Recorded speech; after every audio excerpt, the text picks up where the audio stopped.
Well, that's my question actually is when the last Blackpink tour came to its natural conclusion, did you feel any pressure from outside of yourself to make a solo album? Was there even a reality where you wouldn't dive into the studio and make your proper full-length debut? First, I felt pressured, to be honest. Yeah. We were kind of coming off of the year-long tour, and us as Blackpink, as mature as we are, we got together and decided, well, let's promise ourselves a good year to be inspired. We've worked so hard for the past 8 years, and I honestly believe we've done so well, and I'm so proud. But we all got together and just promised ourselves a good year to work on our solo stuff. And the first thing that happened was anxiety, because I was privileged to have this 1 year in my hands to do whatever I wanted with it, but I wanted it to be the right decision, and it had to feel right. And I was getting anxiety like from the get-go. I think I had anxiety all through. Now I'm kind of excited, but and so yeah, but at the beginning it started like that. But self-imposed pressure though, a sense of like, what if I don't find it? Yes. And what if I don't believe in it? And I don't feel it. Yes. Yeah. That's the biggest fear I think I had. I think doing it, like there were so many opportunities. I'm so grateful for that. But what if I don't believe in my thing? And what if I'm in a place where I'm having to do things that I don't feel like it's me? Yeah, because everyone says it's good enough and it's not. Yeah. Yeah. And I wanted to be truthful, right?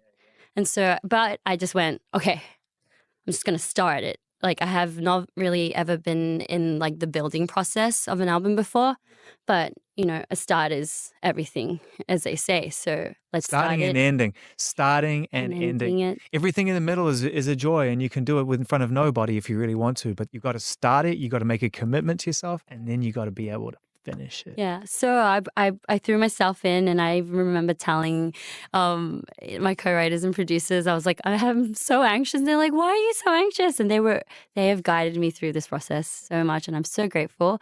But I remember walking out of like the first few sessions being like I'm actually surprised. I think I might be able, I think this proves to myself, no one else, just to myself, that I might be able to just work at this. And then my friends and family started supporting me when I was like, eh. And I was still shy about it. I was like, I wrote this song with a few people. And they'd be like, Rosie, you should build this up.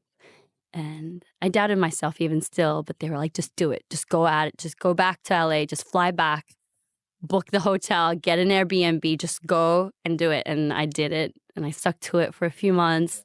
A few months led to like 2 months, led to 3 months, 4, 5. And then in the middle of it, I found a label, and I made sure I made decisions the way I felt like it was right. And then here I am today.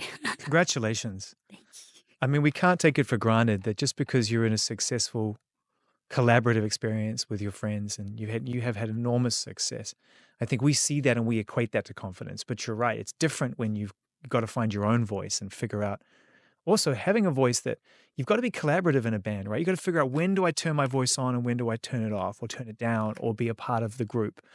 And so at what point in this process did you find a different power or a different feeling in your voice that you hadn't been able to really use for a long time, if at all?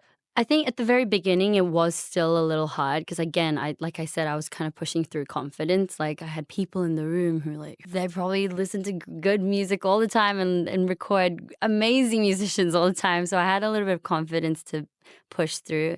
But then by the time it was like back-to-back sessions and I was like building on songs that felt personal to me, and when I started expressing these things and creating within that world, I think I started pushing through. And I mean, I can't pinpoint what song because there's also a lot of songs that I've dropped.